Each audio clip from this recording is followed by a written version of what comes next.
actress and writer. I work 3 arts entertainment, and I'm going to talk about creativity. So first and foremost, I consider myself an artist, and what does that mean? So an artist to me is a creative that communicates through art. The medium, which is the art, changes. So me personally, I create, plays, films, TV series. It could be a poem or a performance on stage where I create and bring a character to life. So I refer to myself also as a creative. So while that's artistic work, which is more freelance and more free-flowing ideas, all work, all career paths have an element of creativity to solve problems, to create solutions, to create goals, create planning, and to create ideas to develop a new project. So it's applicable to everyone, and that's why creativity is very important. So today I want to discuss what creativity is, what it isn't, why being creative isn't as daunting as you think, and how it stems from our identity, and how to fulfill truthful creative potential. And this all touches upon how creativity works in times of stress and for problem solving, as well as intuitiveness versus a sort of rigorous routine, which are both necessary for creating. And lastly, I'll look at sort of creative dreams and creative inspiration, and touch upon self-care and how to protect your creative energy. So when we say creativity, what is it and what does that mean? So the dictionary definition is a noun, creativity, and it's the use of the imagination or original ideas, especially in the production of an artistic work. So first, let me tell you about myself as an artist and my creative background, and share my story in the sense of my creativity. So I was born in the north of England, middle-class background. My parents, particularly my mum, was very successful as a head teacher, and she elevated us from a working class background, and she sent me to a very privileged school. So I had this wonderful sort of dual worlds, which definitely added to my ability to create with a broad horizon and a broad spectrum, a full scope of real life. And I will talk about how that enhances creativity. I did a maths degree, so I excelled in the sciences, and people always say, science is not an art. But the thing about learning maths is I learned there's an intuitive abstract thinking, and then there's the logic and the rigor of the process. And those two aspects are essential in creativity. So you have the idea and the daydream side, and you have to match that with the ability to turn up and put in the more manual, grueling work, like the office job, and make the idea become an existing project. So it's like catching the mouse, which is your creative idea, and you've got to hammer it to the page and turn it into something that exists. So maths was a highly creative subject for me. Perhaps it's the highest art form. And afterwards, what was interesting in my story, and thank you today for inviting me today to share my story, is that I made an interesting decision in that I worked in my weaknesses. So this also ties into maximizing creativity. So I worked in areas in my own life where I created solutions to problems that I considered I had in my own sort of individual development. So for example, I had really bad social anxiety to speak publicly. So I pushed myself through this pain barrier, and to overcome this, I took some acting lessons. And I fell in love with the thrill and the fear of acting, and ended up making, I think it's about 30 independent movies now. So from there, I had created, these films. And from there, I had a new problem to solve. I wasn't getting the roles as an actress that I wanted to play that represented strong characters, strong female women that are driving the scenes, as we have in real life. So I needed to solve this problem, and to solve it, I needed to write the work myself. So roll on 4 years, and I'm now an award-nominated writer. I'm recipient of many wonderful scholarships and fellowships, and I've created original artwork. So I've created numerous one-act short plays, a full play, a TV pilot. I'm now a published playwright, and I've published creative articles in press. But my crucial point here is, no point did I wake up one morning and think, I need to create an original idea right now and make it into a piece of work from nothing. I created original pieces of work by solving a problem that needed to be addressed in a very average, pragmatic way. So I'm convinced that if you sit and decide, I want to create and I need to create something from nothing, from a blank canvas, it won't happen. The number one mistake in creative block is isolating yourself to think it has to come uniquely from only your energy source and creativity. So number one, creativity needs to be fed. It feeds off problems, it feeds off inspiration. So inspiration is real life drama, other people's art, books, museums, reading, conversations, and it's about observing others, and it's allowing creativity to flourish in problems. So a good creative idea, for example, may have come from a problem. I say a brilliant scene I've written in a movie that becomes the most talked about scene in a workshop. It's often only there because there was a technical problem with another scene. So the scene doesn't work because, say, I have a character who can't drive, but now she's in a log cabin about to be murdered, and I need her to drive to escape. So, okay, I'll give her a driving lesson in the scene before. It becomes hilarious because I've obviously got a character I didn't plan to be driving, so she's anxious, she's nervous. The lesson is hilarious, and it becomes a charming scene. And everyone, thinks it's a great scene, but nobody knows it just came from solving a problem. So the biggest lesson I've learned regards creativity, which I want to share, is to take the pressure off yourself to create. And don't be afraid of your problems, of your rejections or your downfalls, and instead listen to them, because they're a guide to how to be more creative. So there's a map that the universe is giving us and guiding us how to create. And, as yourself, you ask which stories, especially me as a storyteller, in my arsenal of life experience is the story to tell. So it's all there, like your DNA.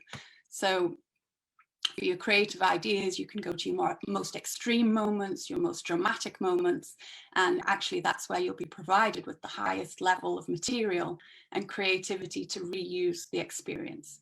So it's very helpful when challenged to not feel despondent or panic, and to see it as a potential to allow your creative juices to flow.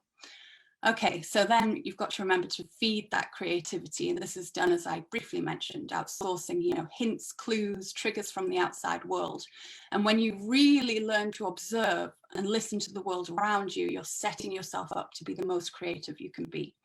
And again, these are all great skills, even in a non-artistic profession, especially for problem solving. If you're paying attention and you're really listening to what's around, you're in a better position to solve problems. So to listen and to absorb like a sponge. So personally, the things they say about writers are very true. A dialogue might turn up in some of my work.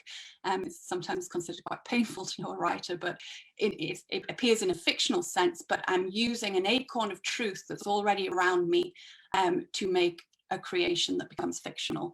So that's also vital. To be authentically creative, you need to recreate the truth accurately in a fictional context. So I use news stories, I mentioned art galleries and reading and visiting galleries, and it all turns up in my work in a fictional sense. So I really didn't create anything that wasn't there already. I just created a medium that is fictional to hold my experiences in an artistic way. So the big overall message I'm sharing is that you don't create on your own. A creative idea is not unique, and thank God, as that's very scary and actually impossible to do. It's a hybrid of everything that you've already got in front of you. You just have to luck and use it. And that's, I find, really helpful and exciting as a creative. I guess it's a bit like cooking. The ingredients are there and you can experiment. And in my industry, we even go further step to say, nothing has been done before. So there's this dual dialogue that everyone wants an original idea, create an original idea, an original Netflix series. Okay, there's no such thing. So groundbreaking news, there's no such thing as an original idea. Not even the scientists, Stephen Hawking and others, they all built on each other's work and pushing the work forward in unity. And same with paintings and history, writers and artists. So every idea has been there before, but it's essentially presented in a new and exciting and original way that has not been done before. And that's your way, that's your story, and that's your life experience, and only you have that, and that's your creativity, and that is unique to only you. So you present an old idea in a new way. So when you bear this in mind, creativity should never seem daunting. So now you've got the idea, you've got your life, you can pull ideas, so you're ready to be a creative. So now you have to then do the work to be a creative. You have to schedule. For a writer, you've got to schedule those hours to write every day. If you're a painter, you've got to turn up, and you need to try and put your ideas and turn them into a physical existing project. So the next important step that I enter, and this is my personal approach, is quite shamanistic. So I'm just bleeding out my experience. I want to tell it. I want to get it out from beginning, middle, and end. Literally, I bleed onto the paper. I'm bringing something, I'm birthing something into existence, and it's painful. And the reason it's painful is there is no suggestion that you can do this. There is no proof that you can do this. And that's why it's really important just to do it, to get it down, start to end, release the idea from the mind so that it exists. And once it exists, you can print it, you can hold it, it's a real thing. So it's not about creating at this stage something that's good, forget good. This is about creating and giving birth to an idea, and no one cares that it's not any good, and neither must you. And I think that's a wall that a lot of people come up against, is that they sit down and they want this thing to be amazing, of course, but you need to create something terrible. That's actually that's the first crucial step in being a creator, is to be okay creating something terrible. So guess what? The next thing, it's totally okay. It's not a unique idea. We want to get it out, and it's okay that it's terrible. And once you've lost that fear and got it out and got it down, you own it, you hold it, you've done it, you've created something. And now it's not an idea anymore. So now you can go to work on it, and now you make it worthwhile, and you put in maybe the years to perfect it and polish it and learn. But the keynote is, the reason people fail at being creative is, even if they have a good idea, they are afraid it's not good enough when they come to create. So that's quite important, just to take that step and just, get to the end of this first draft and be okay that it's terrible. Breaking through the fear. So basically, yeah, it's okay to make bad art first. So you get the idea. No idea is original, and you have to be happy to create basically substandard, trash-worthy project. Then you're a creator, and then you can work on becoming a really good creator, and you can refine that work. And lastly, what I'll touch upon is, I hope it's becoming clear that creativity is more like converting energy. So you're not creating a new idea, you're transferring one impulse of energy that impressed itself upon you into another format. And what's really important is that can be exhausting. It can be physically and mentally exhausting. And it's very important in all jobs and all individuals, not just artists, to allow for self-care and protecting your creative energy and spirit. So number one, when I make a deadline to submit work, I professionally account for enough time to not be in the mood to be creating.